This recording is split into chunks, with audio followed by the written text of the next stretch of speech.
Nós não seguimos mapas para encontrar tesouros enterrados, e o X nunca marca o local. Essa fala é de Indiana Jones. E olha, ele deve estar certo porque conseguiu encontrar vários tesouros mesmo sem seguir os mapas. Nos filmes, o professor de arqueologia se depara com diversos artefatos. Santo Graal, pedras de Sankara, alguns deles existem na vida real, outros só em lendas, mas o importante é que eles são muito desejados no universo da franquia. Eu sou a Mikan, esse é o Quirk e hoje a gente vai explorar templos perdidos e fugir de armadilhas para falar dos tesouros e artefatos de Indiana Jones.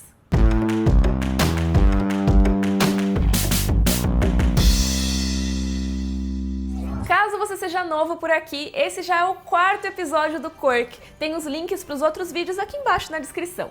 E se você curte a fundo na cultura pop, tenho certeza que você vai amar. Ah, e pode sugerir mais temas de vídeos aqui nos comentários, tá bom?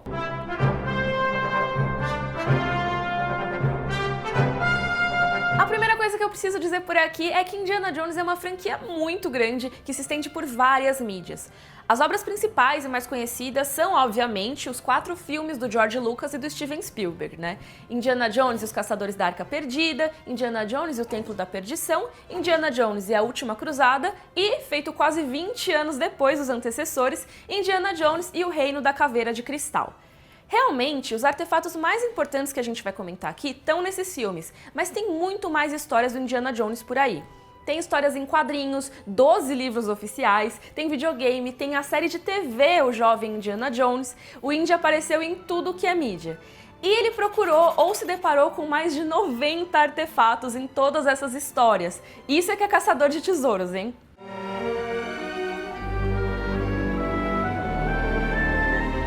Vamos começar pelo começo? Lá na abertura de Caçadores da Arca Perdida, o Indy encontra um ídolo de fertilidade dourado num altar no meio da América do Sul. Na franquia, eles dizem que é uma estátua Chachapoya, ou seja, de uma cultura pré-colombiana que existia lá no Peru. Mas esse rosto dourado que aparece no filme é baseado em uma estátua da vida real, que não é Chachapoya, e sim asteca. Lembrando que os astecas viviam onde hoje fica o México, então é um pouquinho longe.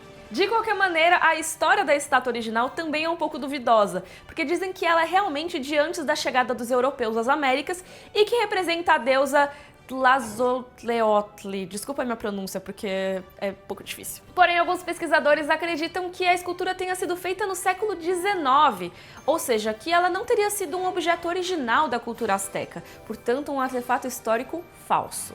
Mas no mundo de Indiana Jones, esse artefato é bem real e todo coberto de ouro.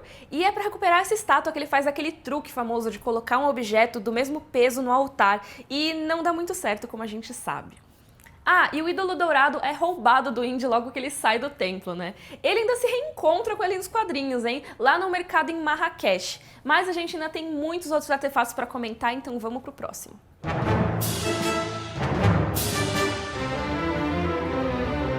O bastão de Ra, ou o cajado de Ra, é um artefato importantíssimo de Caçadores da Arca Perdida. Ele ajudaria a encontrar a localização exata da Arca da Aliança lá dentro do Poço das Almas. E calma, a gente já vai falar da Arca nesse vídeo também. Mas tem uma coisa estranha sobre esse artefato. Apesar do nome, ele não é nem um bastão nem um cajado. Na verdade, quando o Indiana Jones o encontra, é só a peça superior, o adorno do cajado. Ele é um medalhão com várias inscrições que são, na verdade, instruções sobre como construir o cajado em si. E aí o cajado pode ser de qualquer madeira, tanto faz. O importante mesmo é a parte de cima. E é importante prestar atenção nos dois lados das instruções, hein? Porque os nazistas que concorriam com o Indy no filme se basearam em um lado só e fizeram um cajado maior do que deviam. O bastão, ou medalhão de Ra, não tem um correspondente na vida real. Mas uma informação curiosa é que, apesar dele ser um medalhão de um deus egípcio, as instruções em volta dele estão no sistema de escrita paleo-hebraico.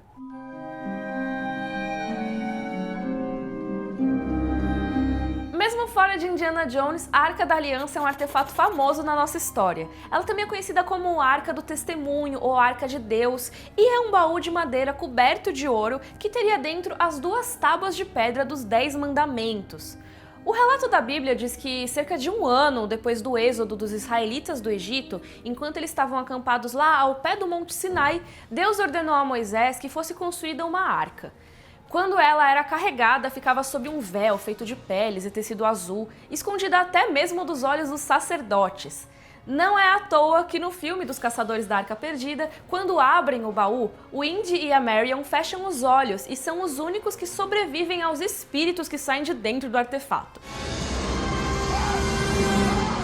Isso porque a arca, mesmo nas histórias bíblicas, não é um objeto para os olhos e para o acesso de meros humanos. Dizem que ela tinha um imenso poder e podia causar milagres. Durante a construção do Templo de Salomão, foi feita uma sala especial que estava preparada para receber a arca. Só que em 587 a.C., os babilônios destruíram Jerusalém e o Templo de Salomão. E desde então a arca está perdida. Existem teorias sobre os locais em que ela poderia estar, mas se é que ela existiu mesmo algum dia, não é mesmo?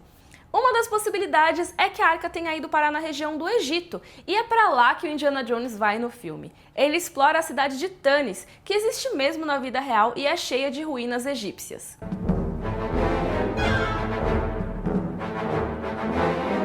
E chegamos ao Templo da Perdição, o segundo filme, e nele os artefatos mais importantes são as tais Pedras de Sankara. As 5 pedras foram dadas a Sankara por Shiva, no alto do Monte Kalissa, junto com a mensagem de que ele deveria combater o mal com elas. As pedras tinham diamantes dentro que brilhariam quando elas fossem reunidas, e esses diamantes poderiam dar a vida, mas também poderiam ser usadas para destruição. E Shiva é conhecido como o Destruidor. Ele é um dos seres supremos que criam, protegem e transformam o universo. O nome Sankara pode ser inspirado em Shankara, que na vida real é um sinônimo de Shiva, é usado como sinônimo, mas também faz referência a um filósofo e teólogo hindu do século VIII chamado Adi Shankara. E assim, as pedras de Sankara, como são mostradas no filme, não são reais. Mas no hinduísmo existem objetos chamados lingam ou linga, que representam Shiva e têm um formato parecido.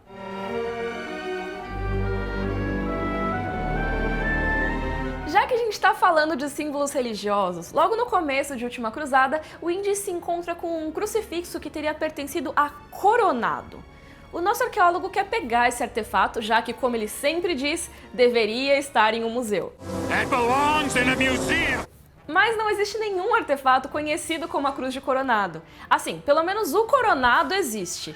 Ele era o Francisco Vázquez de Coronado, um colonizador espanhol que explorou a região que hoje seria o sudeste dos Estados Unidos. E os espanhóis, como a gente sabe, eram cristãos fervorosos, mas a gente não sabe de nenhum crucifixo ornamentado que o próprio Coronado tenha deixado por aí.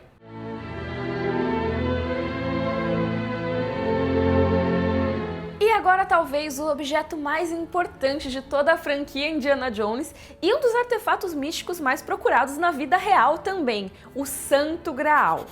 Em algumas tradições cristãs, o Santo Graal é a taça que Jesus usou na última ceia para servir o vinho. Também tem histórias que dizem que ele foi usado no dia da crucificação para coletar o sangue de Cristo.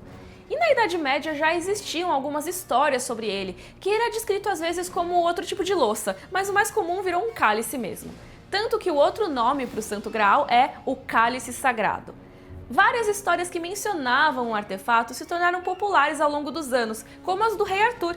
Com o tempo, se passou a especular que beber do Santo Graal garantiria a vida eterna. Durante o período medieval, existia uma veneração a relíquias desse tipo. E durante as cruzadas, os soldados traziam, entre muitas outras coisas, possíveis candidatos a cálice sagrado.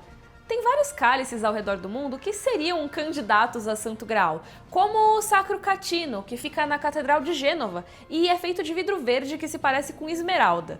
Ele foi trazido por cruzados no século XII, diretamente da Cesareia Marítima, uma cidade ancestral que fica em Israel. Também tem uma taça de ágata, que fica na Catedral de Valência. Ela está preservada em uma capela, onde ainda atrai os fiéis em peregrinação até hoje. A taça é feita de ágata vermelha escura, com a parte inferior com inscrições em árabe. E ela já foi usada até por papas, como João Paulo II ou Bento XVI, para celebrar as missas. Mas em Indiana Jones, o Santo Graal não é tão parecido. No final do filme, o Indy e os seus aliados passam pelas armadilhas e chegam na Câmara do Graal, que é guardada por um cavaleiro. Ele ficou vivo por 700 anos pelo poder do artefato. E há muitos tipos de taça lá, mas só uma delas é a certa. As erradas matam quem beber de sua água. Qual desses aqui você escolheria, por exemplo? acerta ao escolher a taça de cerâmica, a mais simplesinha de todas, que ele usa para salvar o seu pai. E no final da aventura, o Graal cai em um abismo no chão e é perdido para sempre.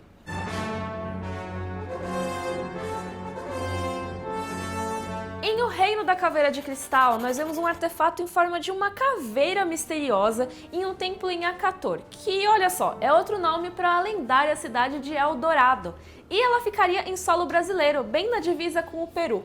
E esses objetos existem na vida real, mas assim como a Estátua da Fertilidade, tem uma legitimidade meio duvidosa.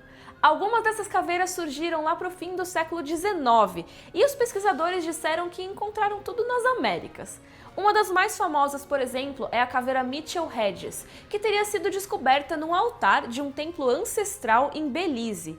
Dizem que ela libera pelos olhos uma luz azul e que ela já até quebrou HDs de computadores com seus poderes misteriosos. Mas eu li um artigo de uma antropóloga do Museu Smithsoniano de História Natural chamada Jane Walsh, e ela considera várias dessas caveiras de cristal meras fraudes, já que elas não corresponderiam ao que as culturas pré-colombianas produziam.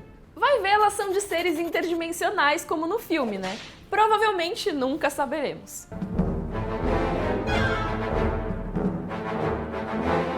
Mas nem só nos filmes estão os artefatos que o Indy procura. No livro O Jovem Indiana Jones e a Cidade Secreta, publicado em 1990, o nosso explorador encontra a faca de Caim, que teria sido usada pelo personagem bíblico para matar o seu próprio irmão, Abel. O Caim teria recebido essa faca do próprio Senhor das Trevas, e o artefato o protegeria de qualquer coisa e permitiria dominar qualquer pessoa.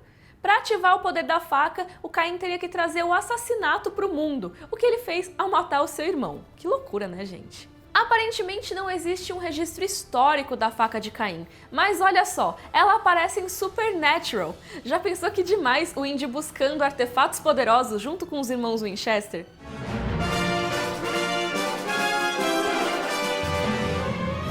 Não, você não leu o título errado. Um dos artefatos encontrados pelo Indiana Jones é a própria Millennium Falcon.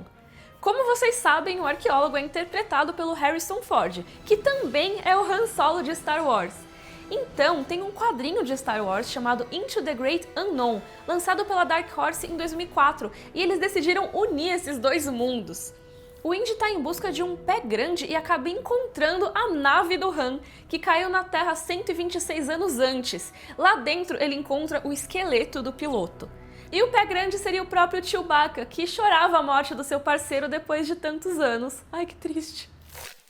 Como vocês viram, o Indiana Jones já encontrou de tudo. Tem algum artefato que a gente não citou aqui e que você curta? Deixa aqui nos comentários. E não se esquece de curtir esse vídeo e se inscrever no canal, porque logo logo a gente volta com mais Quirk. Tchau, tchau!